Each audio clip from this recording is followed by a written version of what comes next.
তহঁতি একদম মনে মনে থাকিব লাগিব, মোৰ কথা শুনবা লাগিব, হ'ব? নহ'লে পুলিচত কেঞ্চেল। স্বভাৱসুলভতাৰে নিৰ্বাচনী প্ৰচাৰ চলাই মুখ্যমন্ত্ৰী ডক্টৰ হিমন্ত বিশ্ব শৰ্মাই মিত্ৰজোঁটৰ প্ৰাৰ্থীৰ হৈ এনেদৰে বিচাৰিলে ভোট।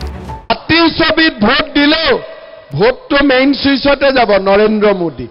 হাতীত টিপিলেও মোৰ গাতে ভিটামিন আহিব, মোদীক আৰু পদুমত টিপিলেও মোৰ গাতে ভিটামিন আহিব। আৰু মই ভিটামিন পালে দিনে ৰাতিয়ে আপোনালোকৰ কাৰণে আগতকৈ মই বেছি কষ্ট কৰিব পাৰিম। প্ৰথমতে বঙাইগাঁৱত, তাৰ পিছত নলবাৰীত।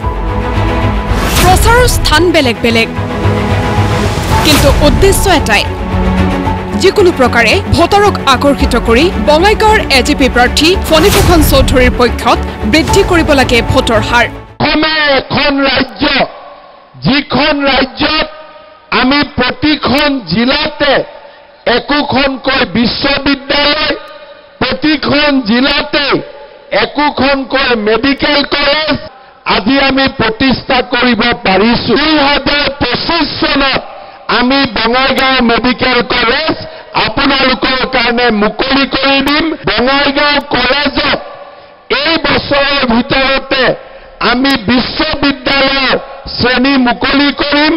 ৰাজনৈতিক সভাত, বিশেষকৈ নিৰ্বাচনী প্ৰচাৰত বিৰোধীক আক্ৰমণ আৰু নিজৰ জয়গান গোৱাটো স্বাভাৱিক।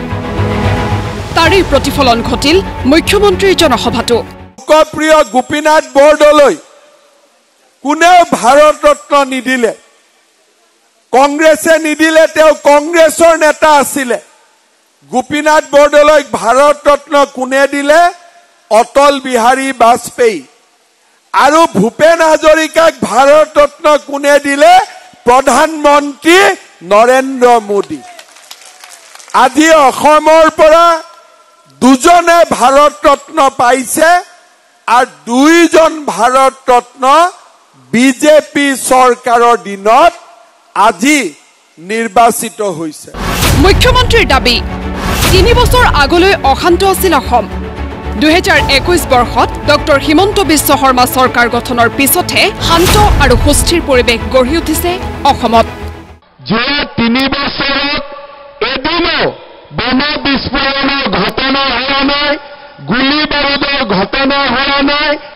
ইয়াৰ আগতে আমাৰ ৰাজ্যখনত কি পৰিৱেশ আছিল?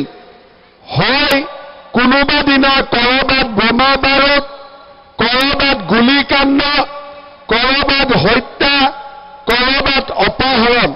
আন্দোলন নোহোৱা হৈছে, বন্ধ নোহোৱা হৈছে, পিকেটিং নোহোৱা হৈছে। দেশ আৰু জনতাৰ হকে কৰিবলগীয়া কামবোৰ 14 দশকত নকৰিলে কংগ্ৰেছে। বিজেপিয়েহে উন্নয়নৰ পক্ষত নিছে দেশক। এই মন্তব্যৰে বিৰোধীৰ বিৰুদ্ধে আৰু বিজেপিৰ সপক্ষে যুক্তি আগবঢ়ালে মুখ্যমন্ত্ৰী ডক্টৰ হিমন্ত বিশ্ব শৰ্মাই। কংগ্ৰেছে কি কৰিব নোৱাৰিলে, বিজেপিয়ে কি কৰিলে, আকৌ বিজেপি চৰকাৰ হলে কি কৰিব, কৈ গল নিজৰ নিৰ্বাচনী ভাষণত। কংগ্ৰেছে আমাক কি দিছিলে? কোনো মেডিকেল কলেজ নাই, কোনো ইউনিভাৰ্চিটি নাই, কোনো চৰকাৰী চাকৰি নাই। কংগ্ৰেছে আমাক কি দিছিলে? ধুতি, লুঙি, সূতা, আঁঠুৱা আৰু কম্বল।